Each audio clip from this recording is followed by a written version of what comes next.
बिस्मिल्लाहिर्रहमानिर्रहीम। अस्सलाम वालेकुम नाज़रीन, आप यूट्यूब चैनल देख रहे हैं। मैं इमरान खान हूँ।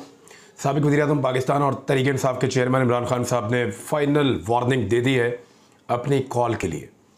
ये बात उन्होंने इससे मिलती जुलती मेरे प्रोग्राम में भी की थी और उन्होंने कहा था कि अक्टूबर से आगे मैं किसी सूरत नहीं जाऊँगा और लॉन्ग मार्च भी अक्टूबर के अंदर ही हो जाएगा। मैंने से आखिरी 10 दिनों के बारे में पूछा तो उन्होंने कहा ये मैं नहीं कह सकता, प्लान मेरे पास है लेकिन मैं ये करूँगा। अब आज उन्होंने एक प्रेस कॉन्फ्रेंस की है, एक शानदार फतह जो उनको मिली एतवार वाले दिन, उसके बाद आज मंडे को उन्होंने प्रेस कॉन्फ्रेंस की है। उसमें बहुत सारी अहम चीज़ें हैं, वो मैं आपके सामने अभी रखता हूँ। ये भी बताता हूँ कि होने क्या जा रहा है, लेकिन उससे पहले कुछ अदाद शुमार हैं जो आपके साथ ज़रूर शेयर किए जाने चाहिए। देखिए, ये इलेक्शन नहीं था, ये रेफरेंडम था। लोगों को इस बात का पता था कि इमरान खान अगर इलेक्शन जीत भी जाते हैं तो वो कौमी असम्बली में जाकर उनकी नुमाइंदगी नहीं करेंगे। तो फिर लोगों ने वोट क्यों दिया? लोगों ने वोट दिया ज़ाया करने के लिए कि एक ऐसे आदमी को हम वोट दे रहे हैं जिस वोट को हम ज़ाया कर रहे हैं। पहली बात तो ये है। दूसरी बात यह है कि वोट देकर वो साबित क्या करना चाहते हैं? वो दो चीज़ें साबित करना चाहते हैं। एक, उनको इस जाली हुकूमत में किसी किस्म की कोई दिलचस्पी नहीं है, यानी वो एक ऐसे आदमी को वोट डाल रहे हैं जिसने असेंबली में जाना ही नहीं है और वो नशस्तें ज़ाया हो जाएंगी सारी की सारी, क्योंकि उनके पास ऑलरेडी एक सीट जो है मियाँ वाली हुआ करती है। अब मियाँ वाली में फिर 2 महीने के बाद इलेक्शन हो जाएगा और इमरान खान साहब तो मियाँ वाली सीट रखते हैं अपने पास। तो एक तो उन्होंने साबित किया पाकिस्तानियों ने कि उनको इस जाली हुकूमत के अंदर या इम्पोर्टेड हुकूमत के अंदर किसी किस्म की कोई दिलचस्पी नहीं है। दूसरा ये साबित हुआ कि वो इमरान खान के फौरी इंतखाबात के बयानिए के हामी हैं और उन्होंने असेंबली में ना जाने के लिए वोट दिया है और वो पाकिस्तान में फौरी तौर पे आम इंतखाबात चाहते हैं, क्योंकि इमरान खान साहब तो आम इंतखाबात की बात कर रहे हैं। तो उनके वोटर ने मोहर लगा दी इसके ऊपर कि आम इंतखाबात वोटर भी चाहता है। अब आम इंतखाबात कौन नहीं चाहता और कौन होने नहीं दे रहा, ये बड़ा सवाल है। जो नहीं चाहता आम इंतखाबात वो पॉलिटिकल पार्टीज़ हैं और एस्टेब्लिशमेंट का वो एक छोटा सा हिस्सा है। बहुत ताकतवर मुख्तदर हल्के हैं, ताकतवर लोग हैं जिन्होंने रजीम चेंज ऑपरेशन किया है, वो भी नहीं चाहते कि आम इंतखाबात हों।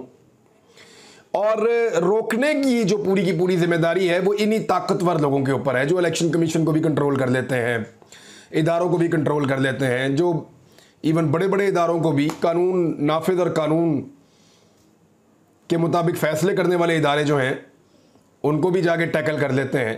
तो ये जो बहुत ताकतवर लोग हैं जिनको अपनी ताकत पे बड़ा गरूर और तकब्बुर है, ये उन लोगों का काम है कि वो इलेक्शन पाकिस्तान में नहीं होने दे रहे। जिस दिन उन लोगों ने ये फैसला कर लिया कि उन्होंने अवाम की उमंगों के मुताबिक इलेक्शन करवाने हैं, तो ये सारी पॉलिटिकल पार्टीज मिलके एक टके की हैसियत नहीं रखती कि ये रोक सकें किसी तरह इलेक्शन को। ये मुमकिन नहीं है। अब ज़रा अदाद शुमार आप लें, आप हैरान हो जाएंगे। जो टर्नआउट रहा ना टोटल इन इंतखाबात के अंदर, वो ओवरऑल जो वोटर्स का टर्नआउट है वो 30.21% है। बहुत ज़्यादा नहीं है, लेकिन एक ज़िमनी इंतखाब का टर्नआउट इससे मिलता जुलता ही होता है, 30.21%। और इलेक्शन कमीशन का कहना है इसमें जो मर्द हैं अगर उनको अलग किया जाए तो 19.36, ख़वातीन को अलग किया जाए तो वो फिर 10.75% उनका तनासब है। इसमें पाकिस्तान तहरीक इंसाफ ने कितने वोट लिए हैं ये बड़ा अहम है। तहरीक इंसाफ ने 49.5% वोट लिए हैं, लगभग 50% वोट तहरीक इंसाफ ले गई है। मुस्लिम लीग नून ने 13.5% वोट लिए हैं। पीपल्स पार्टी ने तकरीबन 13% वोट लिए हैं, यानी नून लीग और पीपल्स पार्टी का वोट एक जितना हो गया। ये भी आप अंदाज़ा कर लें इस ज़िमनी इलेक्शन में, क्योंकि 2 ज़िमनी इलेक्शन हुए हैं सिंध में और 3 ज़िमनी इलेक्शन हुए हैं यहाँ पे पंजाब में, और 3 नहीं हुए बल्कि 3 और 3 6 हुए हैं। तो अगर आप देखें कि सिंध और पंजाब के अंदर तो सिंध में 2 नशिस्तों पे इलेक्शन हुए और पंजाब के अंदर जो इलेक्शन हुए वो 6 नशिस्तों के ऊपर हुए हैं, लेकिन इसके बावजूद 13.5% PMLN ने वोट लिया है और पीपल्स पार्टी ने 13% के करीब वोट लिया है। अवामी नेशनल पार्टी ने लगभग 9% के करीब वोट लिया है। JUI ने 6% के करीब वोट लिया है और तहरीक लब्बैक ने 4% के करीब वोट लिया है। ये सब की हालत हो गई है। और ये हुई क्यों है? क्योंकि ज़बरदस्ती अवाम के ऊपर मुसल्लत होकर बैठे हुए हैं। अगर ये ज़बरदस्ती मुसल्लत ना हो और NRO 2 ना करते और इमरान खान साहब को उनका दौरे इक़्तिदार पूरा करने देते या फौरन इलेक्शन में चले जाते, तो इतनी बुरी दुर्गत इस पॉलिटिकल पार्टी की ना बनती। उस वक्त इनको लग रहा था कि हर हाल में इनको हुकूमत मिलनी चाहिए और इमरान खान के खिलाफ दोबारा इलेक्शन में नहीं जाना चाहिए। उस वक्त इन सबको ये लग रहा था। लेकिन आज ये सब ये जरूर सोच रहे होंगे कि उस वक्त अगर ये इलेक्शन में चले जाते तो बात बन जाती। अब पाकिस्तान तहरीक इंसाफ का जो वोट बैंक है वो बड़ा है। हर हल्के के अंदर अगर आप देखें तो उनका 37% से बढ़ के जो वोट बैंक है परसेंटेज में वो पहुंच गया है 49% तक। मुख्तलिफ लोग इसको मुख्तलिफ जो है वो लिबादे पहना रहे हैं, अपने अपने तज्जिए कर रहे हैं, लेकिन हकीकत ये है कि जितने भी ज़िमनी इंतखाबात हुए हैं जब से इमरान खान साहब की हुकूमत गई है, उन्होंने 75% कामयाबी समेटी है और हासिल की है। ये एक बहुत ही अजीब किस्म की मिसाल है। एक ही असम्बली से 11 नशिस्तें कोई शख्स जीत गया कौमी असम्बली की, ये भी वर्ल्ड रिकॉर्ड है। यानी इमरान खान साहब इसी असम्बली में 5 सीटें जीत कर MNA बने थे और इस मरतबा दोबारा 6 नशिस्तें जीत कर वो MNA बने हैं। तो इमरान खान साहब टोटल 11 सीटें जीत चुके हैं और पाकिस्तान के पूरे लैंडस्केप पे मुख्तलिफ इलाकों से उन्होंने ये जीती हैं। तो ये एक बहुत बड़ी कामयाबी करार दी जाएगी किसी भी पॉलिटिकल लीडर की और एक रिकॉर्ड होगा। अब हुकूमत उसके बाद बहुत गुस्से में है। राणा सनाउल्लाह ने, मैंने कल ही बता दिया था, वो बहुत गुस्सा उतारेंगे। वो नए ड्रोन्स खरीदेंगे, नई आंसू गैस खरीदेंगे, नए डंडे तैयार करेंगे और कोशिश करेंगे कि अब हम टॉर्चर करें, मारें, कहीं पे गुस्सा उतारें जाकर।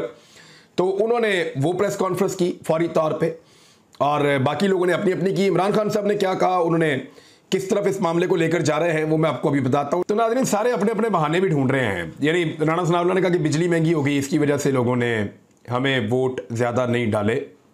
खाली बिजली वजह नहीं है, ये जिस तरह का मतंजन इकट्ठा हुआ है, ये जिस तरह की हुकूमत बनाई है मिलकर राणा साहब, इसको लोग कैसे एक्सेप्ट करेंगे। यानी राणा साहब, आप खड़े हैं पाकिस्तान पीपल्स पार्टी के साथ, सारी ज़िंदगी आप लोगों ने वोट मांगा पीपल्स पार्टी के ख़िलाफ़। फिर मौलाना फजलुर रहमान साहब ANP के साथ सारी ज़िंदगी एक दूसरे के ख़िलाफ़ लोगों से वोट मांगते रहे हैं। ये लोगों को समझ नहीं आ रही चीज़। आपका पुराना वोटर आपको वोट डालना नहीं चाहता और नए वोटर ने इसको दिल पे ले लिया है, जो रिजीम चेंज ऑपरेशन पाकिस्तान में हुआ है। उसके बाद महंगाई, पेट्रोल की कीमत, बिजली की कीमत, अशिया खुर्दोनोश की कीमत, गवर्नेंस के इश्यूज़, फिर 25 मई को जैसे लोगों को मारा गया, फिर बार बार धमकियाँ, ये वो सारी चीज़ें हैं जो लोगों के अंदर गुस्सा पैदा करती हैं और लोग रिएक्शन में आकर अच्छी खासी पॉलिटिकल पार्टीज़ को वोट नहीं डाल रहे। हालांकि PMLN को पंजाब में वोट ना पड़े, इसकी कोई वजह ढूंढनी होगी ना। आबिद शेर अली एक मजबूत तरीन उम्मीदवार है और आबिद शेर अली का दावा था, और साथ में ननकाना वाली सीट, ये 2 सीटें जो चुनी गई थी वो इसलिए चुनी गई थी कि यहां से 100% जीतने के इम्कानात थे, लेकिन दोनों से हार गए। बाकी सीटें जहां से चुनी गई वहां से भी हार गए। तो ये बड़ा बदकिस्मत जो है वो माहौल बना हुआ है और राणा सनाउल्लाह साहब और उनकी पार्टी एक्चुअली हकीकत जानती है कि ये क्यों हो रहा है। वो जितनी जल्दी इलेक्शन में चले जाएंगे उतनी जल्दी उनकी जान छूट जाएगी। लेकिन इलेक्शन में जिन्होंने लेकर जाना है, जिन्होंने एल्फी लगाई हुई है इस इत्तेहाद को, वो अपनी एल्फी पीछे से नहीं निकाल रहे। जिन्होंने इन सबको इकट्ठा किया हुआ है वो इनको अलग नहीं होने दे रहे। ये कुछ वजूहात हैं। बहरहाल गुस्सा निकलेगा थोड़े दिनों तक और बेचारे फ्रस्ट्रेशन में आपको नज़र आएंगे। और अब जब भी कभी आप इनको गुस्से में देखें या फ्रस्ट्रेशन में देखें तो थोड़ी एहतियात का मुजाहरा करें। मैं भी आज उसी एहतियात का मुजाहरा कर रहा हूं, क्योंकि इलेक्शन में हार जीत होती रहती है। कभी एक पॉलिटिकल पार्टी हार जाती है, कभी दूसरी हार जाती है, और हार जीत को दिल पर नहीं लेना चाहिए, लेकिन उससे सीखना चाहिए कि आप क्यों हार रहे हैं। 17 जुलाई को अगर आपने सीखा होता कि आप इलेक्शन क्यों हारे हैं तो आप ये 16 अक्टूबर वाला इलेक्शन जीत जाते। और कई मरतबा इलेक्शन से भागने की आपने कोशिश की। इस मरतबा फिर राणा सनाउल्लाह ने वो एप्लीकेशन दी थी कि हम इलेक्शन से भागना चाहते हैं, लेकिन वो इलेक्शन से इस मरतबा भाग नहीं पाए। और इलेक्शन से भागने में मदद ना करने पर सहूलतकारों पे बहुत गुस्सा चढ़ा हुआ है। और आने वाले दिनों में आप देखेंगे कि इंपोर्टेड हुकूमत सहूलतकारों के ऊपर अपना गुस्सा उतारना शुरू हो जाएगी। और दूसरी एक और खबर है, वो फिर बुरी खबर है, मैं आपके सामने रख देता हूं। इसहाक डार साहब जब से वजीर खजाना आए हैं अब बुरी खबरें ही आएंगी। उधर LC पेंडिंग छोड़ी हुई है। जिस वक्त भी पाकिस्तान में माहौल खोला जाएगा और इंपोर्ट और एक्सपोर्ट को खोला जाएगा और LCs को यानी जो पेंडिंग की हुई हैं उनका स्टेटस जो है वो क्लियर किया जाएगा, तो फिर आप देखिएगा डॉलर कहाँ पे शूट करेगा। इसहाक डार साहब जाली तरीके से चीज़ों को कंट्रोल कर रहे हैं, लेकिन पेट्रोलियम मसनूआत में एक बड़ा ज़बरदस्त फ़ायदा आवाम को दिया जा सकता था, वो इसहाक डार ने नहीं दिया। आलमी मंडी में पेट्रोल की कीमतें लगातार कम हुई हैं, उसका फ़ायदा पाकिस्तान की आवाम को मिलना चाहिए।